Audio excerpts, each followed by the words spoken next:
আজকে আপনাদের ভালো উর্বর মাটি তৈরি করা দেখাবো। এই মাটি দিয়ে আপনারা শীতকালে সমস্ত ফুল ও ফলের গাছ বসাতে পারবেন। এখানে রয়েছে হাড় গুঁড়ো, শিংকুচি, নিমখোল, বাদাম খোল, সর্ষের খোল ও পটাশ। আর দিয়ে দেব পুরনো গোবর সার। আমার কাছে পুরনো 1 বছরের গোবর সার রয়েছে। আর রয়েছে সাফ ফাঙ্গিসাইড।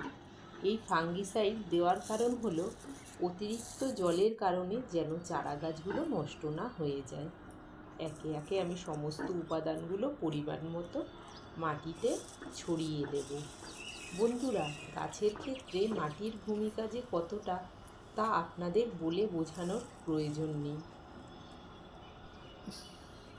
আপনি যতই উন্নত মানের বীজ বা চারা গাছ ক্রয় করুন না কেন, তা আপনি যদি সঠিক মাটিতে না বসান তবে কখনোই আপনি আকাঙ্ক্ষিত ফুল, ফল বা শাকসবজি পাবেন না। নমস্কার বন্ধুরা, আপনারা দেখছেন পারুস ইচ্ছে ব্লগ। আজকের ভিডিওতে আপনাদের স্বাগত। আপনাদের যদি পুরনো মাটি থাকে তাহলে ওই মাটিটা 2 দিন ভালো করে রোদ খাইয়ে নেবেন। 5টা টব যদি মাটি দেওয়া হয় তাহলে 2 টব গোবর সার দিতে হবে। প্রতিটি টব পিছু 2 চামচ করে নিমখোল, বাদাম খোল, শিংকুচি, সর্ষের খোল, হাড় গুঁড়ো ও পটাশ 1 চামচ দিতে হবে। আমি এই পরিমাণটা বড় টবের জন্য বলছি। যদি ছোট টব হয় তাহলে পরিমাণটা একটু কমিয়ে দেবেন।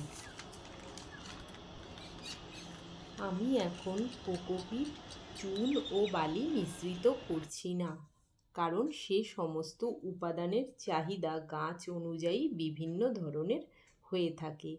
যেমন যে গাছ বেশি পরিমাণ জল পছন্দ করে সেই গাছের মাটি তৈরির সময় কোকোপিট মিশিয়ে দেব, এবং যে গাছ কম জল পছন্দ করে সেই গাছের মাটিতে কিছু পরিমাণ বালি মিশিয়ে নেব, এবং গাছের চাহিদা অনুসারে কিছু চুন পরবর্তীকালে মিশিয়ে নেব।